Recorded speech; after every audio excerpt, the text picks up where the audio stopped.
Орой мэндийг хүргэе үзэгчдээ 30 ба 30 өдөр нэвтрүүлэг та бүхэнд ээлж дугаараа хүргэж байна. Нэвтрүүлгийн Platinum Event тэтгэгчээр сайн сайхныг санхүүжүүлэн Голомт банк. За өнөөдрийн дугаарт бид дорнод бүсийг өнгөлж байгаа багуудын нэг болох Detroit Pistons-ыг ярих болон студид хөтлөгч болон тайлбарлагч Нямбаяр Тулганаар ажиллаж байна. Орой мэндийг хүргэе. За орой мэнд.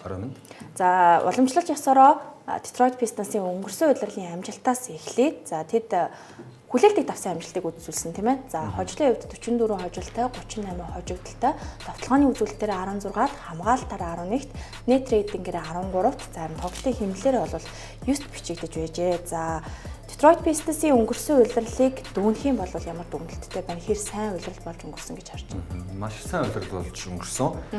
Багийн лидер Кейт Канем өөрийгөө нотлон харуулсан. Энэ бол энэ багийн ирээдүйн гол тоглогч болгоод явж исэн түүний үед яг бага плей-оффт оруулах хэмжээний манлал харагдахгүй байсан бол өнгөрсөн удиралд туршлагатай 2-3 тоглогч ирээд л нөхцөл байдлыг өөрчилсөн. Дээр нь JB Bickerstaff засгалжуулагч нэр ирээд үүрэгт ажиллаа маш сайн гүйцэтгэсэн. Тэгээд яг багт болохгүй байгаа дутагдчихсэн зүйлс юу вэ гэдгийг JB Bickerstaff засгалжуулагч зуны амралтын хугацаанд бол маш хурдан олж мэдээ тэрэн дээр өөрчлөлтөг оруулаад тэгээд бөмбөний эрх мэдлээ тэр чигт нь багийн лидертэй өгөөд ерөнхийдөө Кейт Канем дээр тулгуурласан сагсан үеигт багаараа тоглож эхэлснээр хождог, ялдаг баг болсон байгаа. Тэгээд ерөн зүгээр тэрний өмнөх жилүүд Канемсхийн хувьд бол багтаа ерөн жоохон сэтгэл хангалуун босоо явна илэрхийлж исэн шүү дээ. Учир нь маш өндөр хүлээлттэй орж ирсэн драфтын тэргүүн сонголт. Тэгээд ер нь NBA-д орох хүртэл ялгч байсан тоглогч орж ирээд хожгоо болчихгонгод сэтгэл зүйн хувьд бол тааруу уналттай. Тэгээд ер нь багтаа сэтгэл хангалуун босоогаадсан бол өнгөрсөн жилээс ялтын амтыг мэдрээд эхэллээ. За тэгээд Detroit-ийн хувьд дараагийн үеийн суперстараа хүлээж авсан ийм удирдал нь боллоо гэж дүгнж болох уу? Яг харахгүй бүх одод ч болсон. Тэгээд угаасаа энэ багийн ирээдүй бол энэ тоглогчийн гарт шууд ороод ирсэн гэж угаасаа дүгнж болохоор удирдал болсон. За тэгээд өсөлт дэвшилтийн хувьд бол Канем жилээс жилд маш сайн дэвшилттэй байна. За энэ удирдал бол түүний 5 дахь удирдал болох болно. За лигт орж ирснээс хойшоо удирдалд бүрд оноо авалтууд нь бол баг багаар агсан. За яг одоо дэлгэцнээ харагдаж байна. Товтлооны үзүүлэлт нь бол өнгөрсөн удирдал хамгийн сайндаа буюу 35.6% хүрчээ. За тэгээд дамжуулалт нь ч гэсэн 9.1, самбар нь 6.1. За тэгээд оноо нь бол 26.1 болсон байна. Өөрөө 20 гаруй 25-аас дээш оноо аваад нэмээд бараг 10 төгсөн дамжуулалт өгнө гэдэг маань л өөрөө. Тэгээд 5-аас дээш самбартай. Тэгээ гурван шидэлттэй хувь нь 35-аас дээш хувьтай. За тэгээд автохны хувь ч гэсэн бас боломжийн 50 руу төгсөн ийм байдалтай байна гэдэг бол яг харахгүй Кейт Канем үед тун онцгой болсон л доо. Бүх статистик нь өссөн. Тэгээ гол нь багаж гэсэн 4-өөд авч байгаа оноогоор тэргүүлээд эхэлсэн гэдэг. Тоглолтыг хэрхэн төгсгдгөө ч гэсэн нэг ойлгож сурж аваад талбай дээр үеүүдэд ер нь өөрийнхөө довтлох, дамжуулах, яаж тоглох гэдэг нэг хэмнэлээ олоод туршлага суугаад эхэлж гинүү да гэж харагдсан да. Тэгээ холбогчийн байрал дээр ийм нуруулаг тоглогч. Тийм биеийн хүч сайтай гэдэг. Ерөөсөө Канем бол яхахгүй Детройтэд ойрын хэдэн жил харагдаагүй их гоё гэрэл гээл өнгөрсөн жил бол харуулстай. Энэ жил ч гэсэн өшөөч том зорилт, том хүлээлт ч бас үнэст байгаа баг. Тийм шүү дээ. Сүүлд яг тогтмол дорнод бүсийн аваргын төлөө шалгарчдаг 2004 оны аваргын бүрэлдэхүүн 10 он хүртэл ерөнхийдөө плей-оффт орчдөг сайн баг байсан. Тэгээ түүнээс хойш 15 жилд энэ багт байгаагүй юм гоц сур чадвар Кейт Канем л байна л да. Андре Драмонд бол яг хэдэн жил багийн лидер статустай байсан ч гэсэн Кейт Канем шиг манлайлагч ур чадвартай тоглогч үгүй л мэдээж байна шүү дээ. Билап тэр үеийн Билапсаас хойш бодохоор за Родни Стакич гэдэг юм уу. За араас нь магадгүй Режиж гэсэн ч гэдэг юм уу. Ингээд хэд хэдэн юм бас дажгүй байж болохоор холбогч нар ганц хоёр үлрэл сайн тогсон л тохиолдол байгаа болохоос биш. Яг юм Канем шиг бүр юм итгэж болох үс жинхэнэ франчайз тоглогч огт гарч ирээгүй. Ялангуяа энэ холбогчийн байрал дээр бол гарч ирээгүй байсан. Тэгээд ямар ч эцэст нь Канем бол шууд өөрийгөө батлаад нотлоод харуулчлаа. За тэгээд Канемийг тойрч буй тоглогчдыг бас онцлох хэрэгтэй болов уу гэж бодож байна. Тобиас Харрисын хувьд өнгөрсөн удирдал бас онцгой удирдлуудынх нь нэг байлаа. Түүний хамгийн сайн туслахуудын нэг байж чадсан болов уу гэж харж байна. Энэ тоглогч төр юу өнгөрсөн удирдалд нь ямар дуурайтай вэ? Тобиас Харрис Sixers байгуулсан гэрээг бол муу гэрээгээд түүний тоглолтыг шүүмжлэгчд олон байсан. Учир нь үнэхээр хит өндөр дүнтэй гэрээ авах хувьд авсан. Тэгээд багийн хоёр дахь лидерийн үүргээр тоглох хэрэгтэй байсан тоглогч тэр үүрэгтээ хүрч чадахгүй байсан бол Pistons иргэснээр илүү өөртөө тоглоход тухтай нөхцөл байдал үүссэн. Нэгт Sixers дүүсэдсэн нөгөө дарамт байхаа болсон. Хоёр талаараа багийн хоёр дахь лидерээр тоглоогүй. зүгээр яг шаардлагатай үед оноонууд авдаг. Энэ багт дутагдаад байсан туршлага болон дундын зайн энэ оноонууд тэгээ 4 номерын байрлалыг энэ нөхөж өгсөн гэдэг. Өөрт нь ч гэсэн их таатай нөхцөл байдал дээр ирсэн. За тэр багч гэсэн ер нь бол зөв ашиглаад тоглуулсан. Тэгээ хуучин багтаач ирсэн. Одоо ер нь зөвхөн Тобайс бол яг одоогийн нөхцөл байдал дээр бол маш сайн үргийн тоглогч болцсон байгаа. Тэр нь ч гэсэн Детройт дээр яг зөгцсөн гэсэн үг. Тэгээ одоо өмнө нь Тулаагийн сайн хэлсэн нөгөө Филид багт бол нэгдүгээр өндөр цалинтай хоёр тэнцэн багийн нэг 2 дахь ч юм уу 3 дахь лидер байх ёс шаардлага үүсээд исэн бол одоо бол тэр зүйл нь байхгүй болсон учраас өөрт нь ч тухтай багт нь ч хэрэгтэй л байх шиг байна. За тэгээд Малик Бейсли өнгөрсөн улирал боломжит бүх тоглолтондоо бол оролцсон багийн хамгийн сайн сахилга баттай тоглогчдын нэг байлаа. Гэхдээ 16.3 оноо, 2.6 самбар, за дамжуулалт 1.7. Гэхдээ Малик Бейсли гэж гисэн баг карьерийнх нь хамгийн сайн улирал болчлоо шүү дээ. Одоо өмнө нь юу гэдгийг за Lakers байсан, Milwaukee байсан гэдэг эдгээр за Denver-т байсан ч гэдэг юм. Эдгээр багуудад тоглож байхдаа яг ийм хэмжээнд багийн бас хамгийн чухал оноо авахчдын нэг байсан тохиолдол Малик Бейслиг ер нь байгаагүй шүү дээ. Тийм. Тэгэхээр тасгалжуулагч яг тоглогчдыг хэрхэн яаж ашиглахаа маш сайн мэдээд байл л да JD Biggs тасгалжуулагч. Ер нь их залуу тоглогчдод ч гэсэн маш сайн ажиллаж чаддаг тасгалжуулагч. Одоогийн үсэд байгаа Cleveland-ыг л тусгасан эрхэм шүү дээ. Харамсалтай яг өдөрт шатлалгүй бага орхисон. Тэгээд бага орхисон ч гэсэн Detroit-ийн хувьд тэр Biggs тасгалжуулагчдын хувьд тэр Cleveland-ийн хувьд ч тэр ингээ бүгдэнд нь ашигтай үйлдэл болцсон. Тэгээд Малик Бейсли харамсалтай нэг хэрэгт оролцоод нүхсэн дүнтэй гэрээгээ байгуулж байгаа. Тэр нь дараа нь цагаадах өөрт нь амар болоод үлдсэнчлээ. Өөрт нь харамсалтай юм болчихж байгаа юм л да. Одоо яг ямар нэг баг тоглоно. Гэхдээ нөгөө яг энэ гэрээний жилэн байсан яг энэ гэрээгээ хүртэх хэрэгтэй сайн тоглолтоо үзүүлсэн харамсалтай нь. Тэгээд тэр гэрээгээ авч чадах боломжгүй болчихлоо. За үргэлжлүүлэн бүгдээрээ энэ 100 солилцооны цонхоор Detroit Pistons хүч нэмэхээр ирсэн тоглогчдыг хамтдаа харцгаая. За Detroit-ийн хувьд ер нь нэг 100-ны дотор бол бага бас өнгөрсөн удирдлагатай харьцуулахад бас нэг арай илүү сайжруулж бол чадсан байгаа. За тэгээд одоо энд харагдж байгаа тоглогчдыг харах юм бол Javonte Green 1 жилийн гэрээ байгуулж ирсэн. За Caris LeVert 2 жилийн гэрээ. За тэгээд Duncan Robinson 3 жилийн гэрээ багт бол нэгдсэн байна.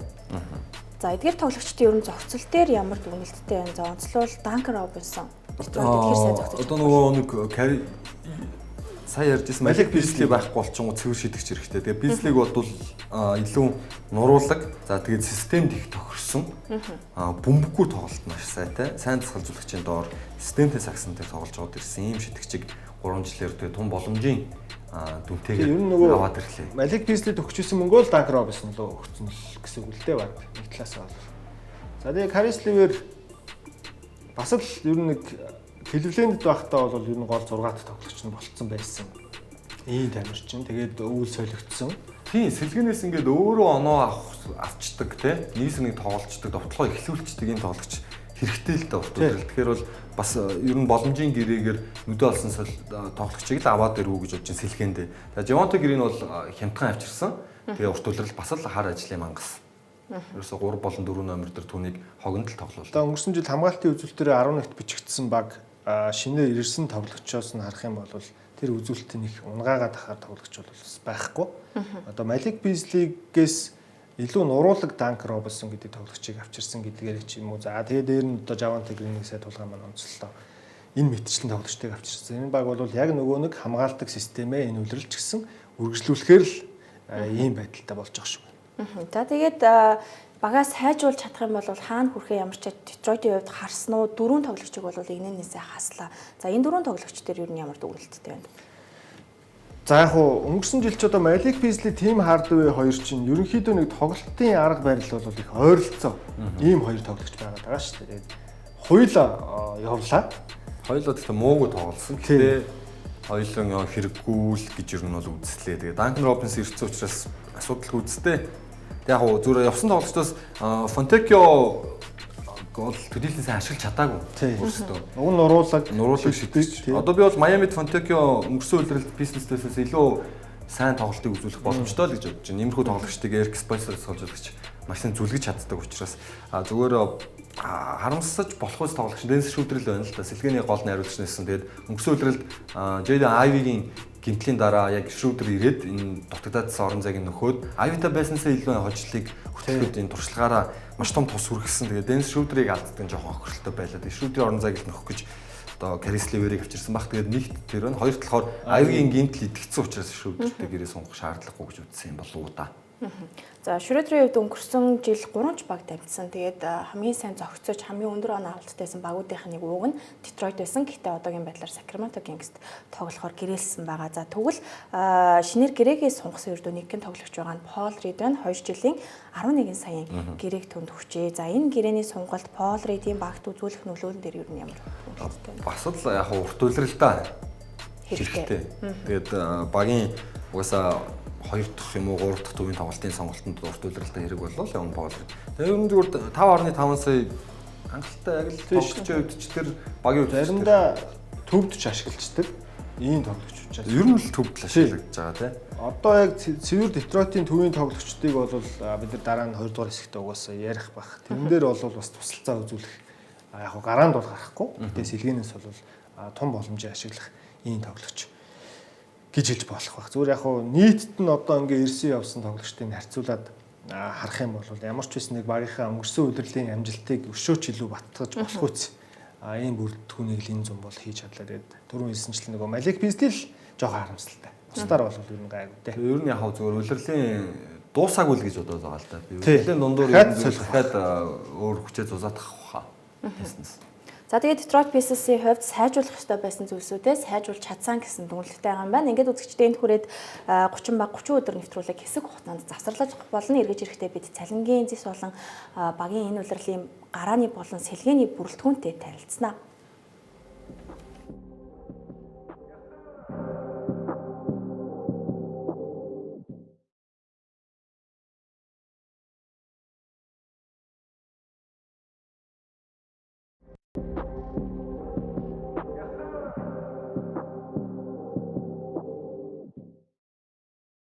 Эргэн тавтай морил үзэгчдээ Detroit Pistons-ыг онцлсан дугаараа 30 баг 30 өдөр нэвтрүүлэг та бүхэнд хүргэж байна. Нэвтрүүлгийн Platinum ивент тэтгэгч сайн сайхныг санхүүжүүлнэ Голомт банк. За үргэлжлүүлэн бүгдээрээ Detroit-ийн энэ улирлын цалингийн зэстэй танилццгаая. За дорнод бас онцгой татвар төлөхгүй байгаа маш олон багууд байна. За Detroit-ийн хувьд бас онцгой татварыг төлөхгүй. Тэгээд плей-офф зай зөндөө байна тийм. Плей-оффын баг мөртлөө бүр ийм том цалингийн зайтай байгаа нь бас маш сайн хэрэг. Одоо зүгээр онцгой татвар төлөхгүйгээр заяа. Яг төлөхгүйгээ хадгалаад дахиад 30 сая зарцуулах боломж байгаа байхгүй. Тийм учраас энэ багийн одоо солилцоо ч юм уу бүрэлдэхүүний өөрчлөлтөнд дахиад потенциал ийм орон зай байгаа. Тэгэхээр улирлын ихний алсыг харж агаад дахиад тоглогчид ер нь нэмэгдэл дээр өөрчлөлтөд орох болов уу гэдэг хүлээлт. Тийм одоо бас плей-оффын баг болчихлоо шүү дээ. Плей-оффын баг болцсон юм чинь одоо цалингийн зэсээ онцгой татвар төлөхгүй бол тулгаад явахд асуудалгүй болов уу? Тийм ер нь энэ баг дээр харин од тоглогч нар одоо бас нэг ирэх сонирхол те энэ КНМ энэ багийн ер нь систем арга барил тоглолтоос нь шалтгаалаад од хэмжээний тоглогч бол бас Детройт руу гэдэг сонирхол ч гэсэн бас өмнөх жилүүдтэй харьцуулаад хамаагүй нэмэгдээд өөр болсон байгаа байна. Яг од биш юм аа гэхэд одоо маш сайн үүргийн тоглогч. Тийм маш сайн үүргийн тоглогч юм. Эсвэл зүгээр сэлгээний яг шилдэг 6 дахь тоглогчийн ролийг хайж бас болох юм. Карис Левер тэр үүргийг гүйцэтгэж чадахгүй бол гарааны тавт ер нь зүгээр өвгөл харагдаад байна л да. Яг уу Тобайс Харисыг сайжруулж болдог бол илүү од төвшний 4 номертой болчих юм бол бүр өвгөл болчлаа гэж хараад байгаа.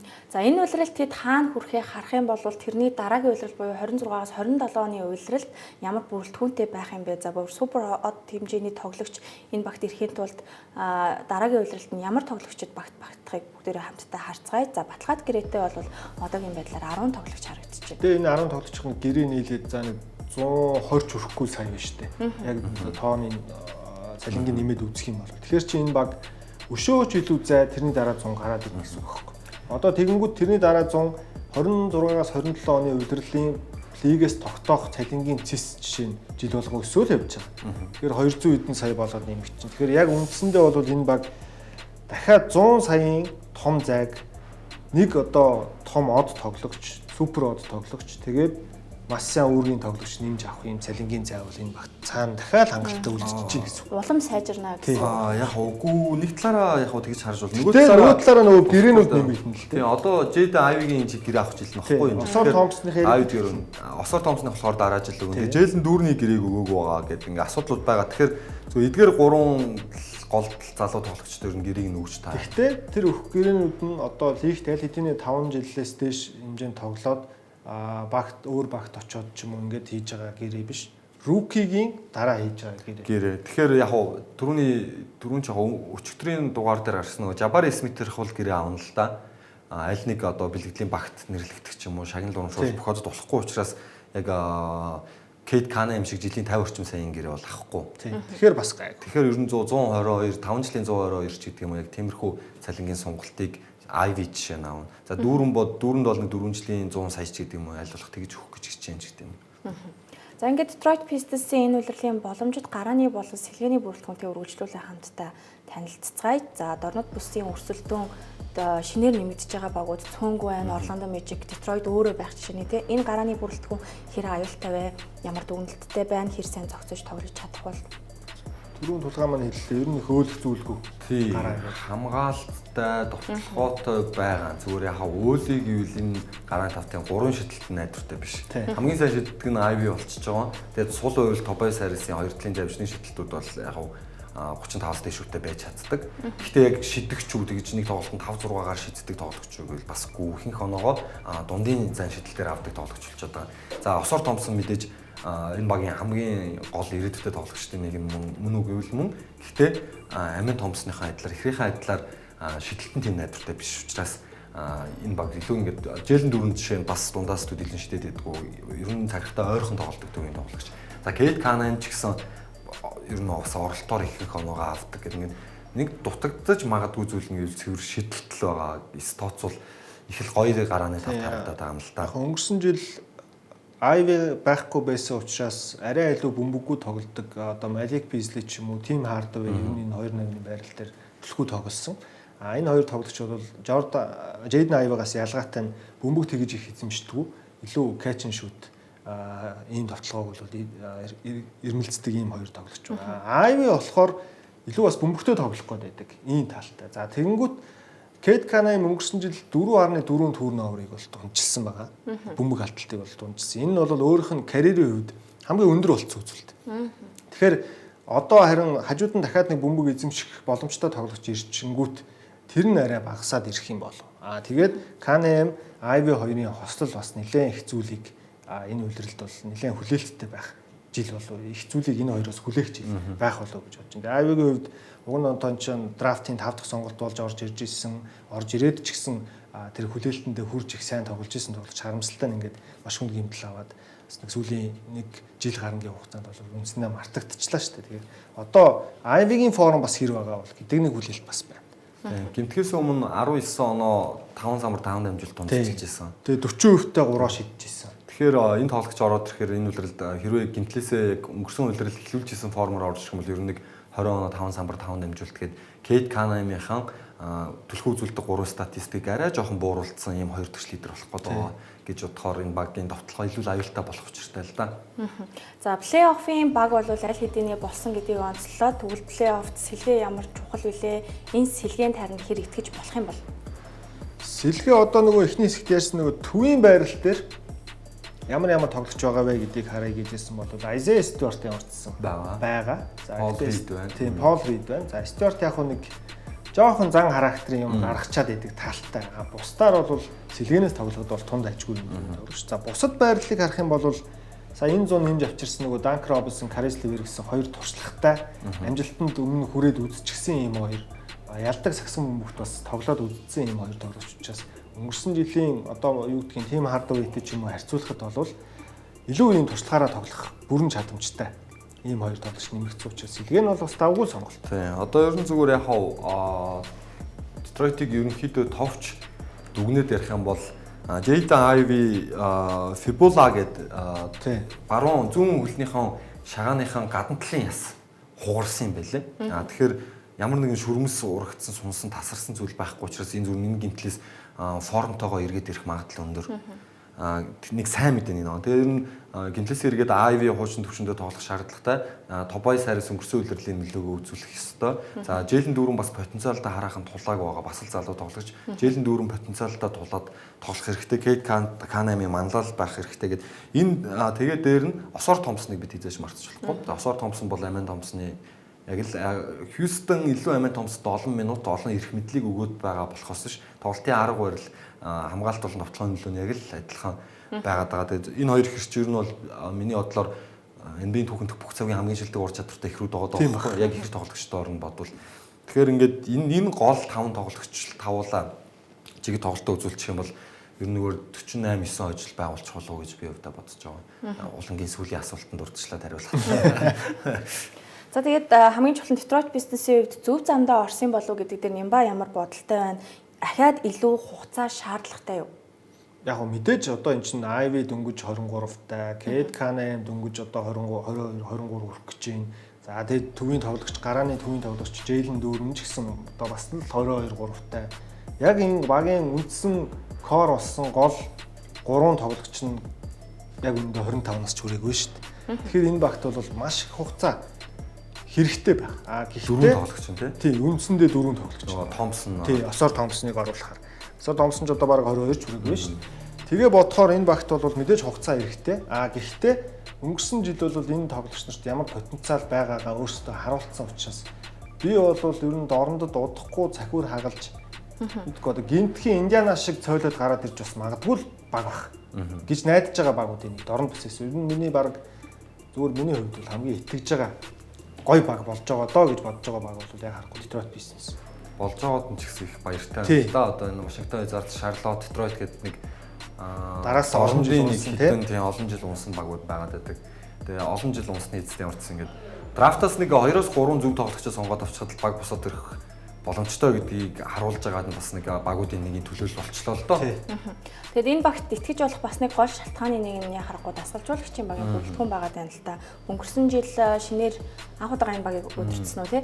Маш сайн удирдах чадна гэдгийг бол харуулчихсан шүү дээ. Bickerstaff цогцолж өмнө нэг тийм гал унтраагч маягтай ажиллаад идэв байсан л та. Houston дээр ч тэр, за тэгээд Cleveland дээр ч тэр ингээд нэг дасгалжуулагч халагдангуут дараагийн интерим head coach буюу нэг төр хугацааны ахтах дасгалжуулагчаар ажиллаад байсан тохиолдол баг 2-3 баг дээр байгаа Bickerstaff дасгалжуулагч. Тэгээд яг Cleveland дээр өөрөө яг үндсэн дасгалжуулагчаар ажиллаж эхэлсэн удирдалтаа бол өөрийгөө үнэхээр хангалттай харуулсан шүү дээ. Тэр багийг тис өөр болгоцсон тийм босгоод ирсэн. Үр дүнгийн харах үз жамжаа болохоос биш. Харин Detroit дээр бол одоо чи Monty Williams гэж дасгалжуулагчийг халсны дараа авч ирж байгаа дасгалжуулагч шүү дээ. Хаалтаа Monty Williams дасгалжуулагчсан Max гэрээ өгчүүд хамгийн өндөр цалинтай дасгалжуулагч болгосон шүү дээ. Тэгээд нэгэн жил ашиглаад одоо хоосон мөнгө төлөөд байж байгаа шүү дээ. Нөгөө дасгалжуулагчийн цалинчийн хэдэн жилээр энэ тэр жилүүд нь бүгд баталгаатай байдаг учраас хоосон мөнгөний өгөөд явж байгаа. Гэхдээ тийм хүнийг халж иж Bickerstaff ирсэн. Тэгээ Bickerstaff ч гэсэн ирээд өөрийгөө болвол энэ залуу ялангуяа энэ залуу тоглогчдыг би ер нь маш гоё хөгжүүлж ашиглаж тоглуулж чаддсан шүү гэдгээ дахин нэг удаа Detroit дээр батлан харуулсан байна.